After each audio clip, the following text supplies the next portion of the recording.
मारी जाती। हे कौनते, इस परम सत्य को अच्छी तरह समझ लो कि विश्व में केवल शरीर नाशवान है, किंतु आत्मा अविनाशी है। शरीर के मरने पर आत्मा नहीं मरती।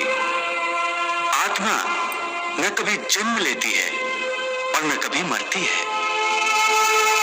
वो अजन्मा, नित्य, सनातन और पुरातन है, जो शरीर को मारने पर भी नहीं मारी जाती।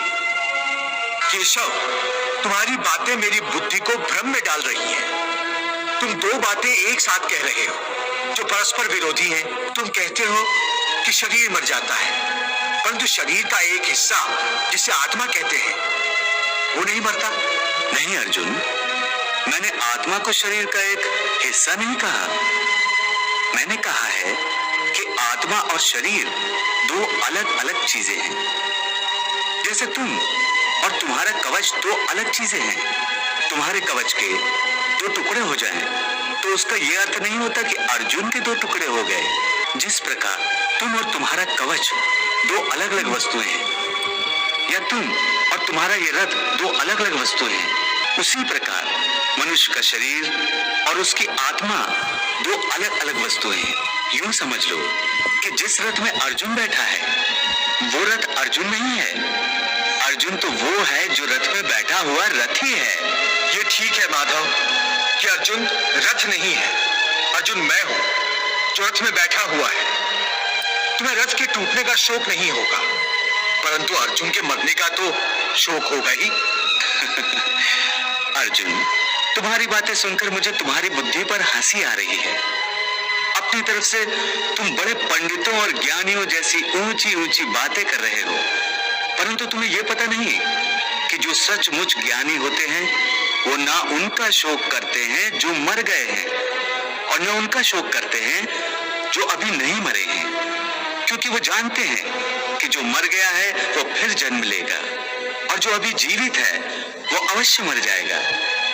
मरने वाला फिर जन्म लेगा, क्योंकि केवल शरीर का नाश होता है। शरीर के अंदर जो आत्मा है वो कभी नहीं मरता। हे पार्थ, इस संसार में दो ही वस्तुएं हैं, एक शरीर और दूसरा शरीर में रहने वाला शरीरी। जो शरीर में रहने वाला आत्मा रूप शरीरी है वो कभी मरता नहीं, और जो शरीर है वो सदा रहता नहीं। आत्मा एक शरीर छोड़ता है और दूसरा शरीर धारण कर लेता है, बिल्कुल वैसे ही जैसे मनुष्य पुराने कपड़े उतार कर नए कपड़े धारण कर लेता है। हे पार्थ, केवल इतना समझ लो कि मृत्यु एक दरवाजा है जिसके अंदर जाते हुए आत्मा पुराना शरीर छोड़ देती है। वास्तव में मृत्यु और जन्म के दो दरवाजे हैं जो एक दूसरे के आमने सामने हैं। प्राणी जब मृत्यु के दरवाजे पर पहुंचता है तो उस शरीर की मृत्यु हो जाती है। फिर आत्मा का प्रकाश उस शरीर को छोड़कर आगे चला जाता है,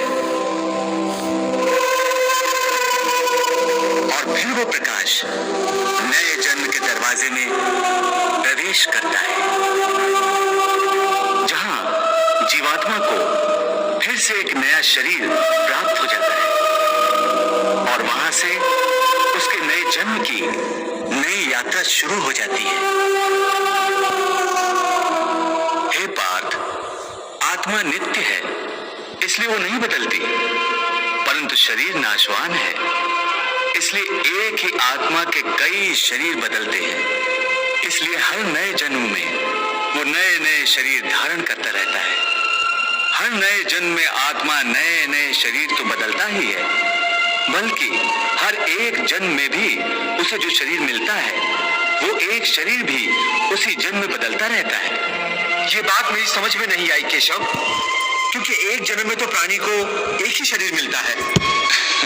नहीं, एक नहीं, अनेक शरीर मिलते हैं एक ही जन्म में। मैं अब भी नहीं समझा प्रभु। मैं समझाता हूँ। याद करो अपना बचपन। उस समय अर्जुन का शरीर कैसा था? एक बालक का। और आज वो शरीर कहाँ है? वो शरीर तो बदल गया इस शरीर में, अर्थात वो शरीर नहीं रहा। आज तुम्हें एक युवक का शरीर मिला है।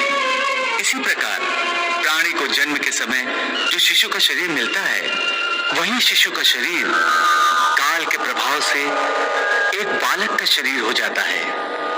फिर वो किशोर अवस्था में आता है, फिर एक जवान पुरुष का शरीर बनता है, फिर अधेड़ उम्र का, फिर बूढ़े का रूप लेकर